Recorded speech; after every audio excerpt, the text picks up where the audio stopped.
देखिए, एक नया क्वेश्चन हम लोगों ने TGT 2005 में आया हुआ सवाल है। इस पे हम लोग बात करेंगे अभी।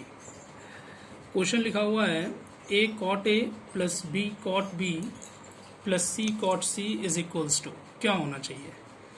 Small r plus capital R है, small r minus capital R है, 2 bracket small r plus capital R है, और इसका D जो ऑप्शन दिया हुआ है वो 2 bracket small r minus capital R है। इसको आसानी से सॉल्व कर सकते हैं। तो अगर इसका हम सॉल्यूशन देख रहे हैं तो गिवन रिलेशन है A cot A plus B cot B plus C cot C है। अब ये 10th का एक फार्मूला हम लोगों ने ट्रिग्नोमेट्री में पढ़ रखा है। A cos A upon sine A बनेगा, प्लस B यहाँ क्या बन जाना चाहिए, cos B upon sine B बन गया, प्लस C इसके बाद क्या बन जाएगा, cos C upon sine C बन जाएगा। यहाँ तक में कोई दिक्कत नहीं आनी है। अब एक ट्रिग्नोमेट्री का ही फार्मूला है जहाँ पे रिलेशन बताया गया है कैपिटल R और साइन एंगल्स में। तो उसके लिए जो फार्मूला है वो तुम्हें थोड़ा सा ध्यान रखना पड़ेगा इसके लिए कि कैपिटल R को हम लिख सकते हैं A अपॉन 2 साइन A लिख सकते हैं। ये इक्वल चलता है किसके, B अपॉन 2 साइन B के इक्वल चलता है, और ये इक्वल चलता है C अपॉन 2 साइन C के इक्वल। तो इसका हम लोग यहाँ पे यूज़ करेंगे, ठीक है। तो ये आपको ध्यान रखना है, कहीं से भी आप साइन रूल है उसी को इन्होंने यूज़ कर लिया है। अब अगर हम यहाँ से साइन A की वैल्यू निकालना चाहें तो बनेगा A upon 2R। Sine A की वैल्यू A अपॉन 2R बनेगी। तो मतलब A cos A है, अपॉन में हम इसे लिख सकते हैं A अपॉन 2R, है ना। साइन A की वैल्यू हम निकाल रहे हैं तो A अपॉन 2R हो जाएगा, प्लस लगा हुआ है, फिर B cos B है। साइन B को कैसे लिख दोगे, साइन B को लिखोगे B अपॉन 2R, फिर से प्लस C cos C है, यहाँ पे क्या वैल्यू आ जानी चाहिए, C अपॉन 2R आ जानी चाहिए। यहाँ तक में कोई प्रॉब्लम नहीं है, इजी है, सिर्फ कैलकुलेशन हम लोगों ने किया हुआ है। अब A से A कैंसिल हो रहा है, B से B कैंसिल हो रहा है, C से C कैंसिल हो रहा है, 2R ऊपर पहुँच रहा है।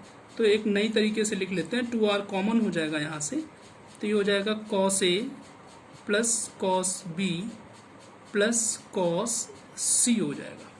यहाँ तक में कोई रिलेशन बन रहा है या नहीं ये भी चेक कर लेंगे, और यहाँ तक में मेरे ख्याल से कोई प्रॉब्लम नहीं होनी चाहिए, इजी है। अब इसके बाद की वैल्यूज़ को अगर हमें देखना है तो एक ट्रिग्नोमेट्री थोड़ा सा तो प्रैक्टिस में आनी चाहिए।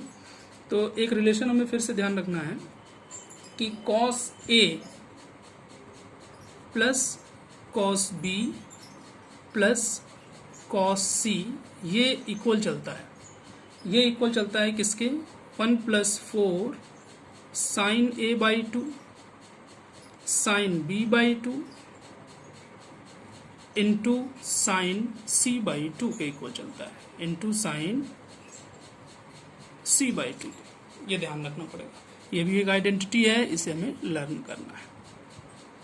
दिमाग में 2-4 बार प्रैक्टिस करेंगे सीख जाएंगे।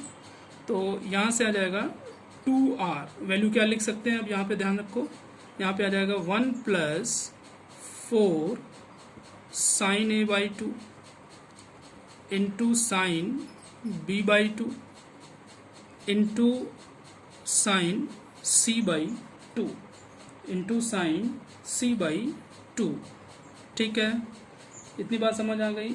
अब फिर से हमें एक आइडेंटिटी ध्यान रखनी है कि small r is equals to क्या होता है, small r is equals to होता है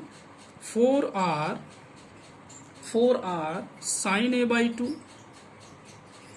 साइन B बाई 2 और साइन C बाई 2। ये भी एक आइडेंटिटी है, इसे भी ध्यान रखना है हमें। तो एक तो ये आइडेंटिटी यूज़ कर ली हम लोगों ने, एक ये ट्रिग्नोमेट्री की आइडेंटिटी यूज़ कर ली, ये स्मॉल r कैपिटल और साइन के एंगल्स में रिलेशन दे रखा है। अब ध्यान करिए अब यहाँ से वैल्यू हमें चाहिए 4 sine A sine B sine C by 2 की। तो अब ये क्या करें, हम इसको इस r को नीचे ला दें, तो 2r इज इक्वल्स टू आ जाएगा 1 plus small r upon capital R, small r upon capital R, क्योंकि जो रिलेशन दिया हुआ है स्मॉल और कैपिटल R में है, साइन कॉस टेन सब हटाना है जितना भी ट्रिग्नोमेट्रिक रेशियोज है। अब हम इसे सॉल्व करें तो 2 bracket r plus small r upon capital R बन रहा है, और ये r मल्टीप्लाई में इधर लिखो उधर लिखो कोई फर्क नहीं आना है। 2 bracket capital R plus small r, ये ऑप्शन कौन सा दिखा रहा है, ऑप्शन सी दिखा रहा है। कौन सा दिखा रहा है, ऑप्शन सी। इसका मतलब ऑप्शन सी इज करेक्ट। बात समझ में आ गई। Thank for watching.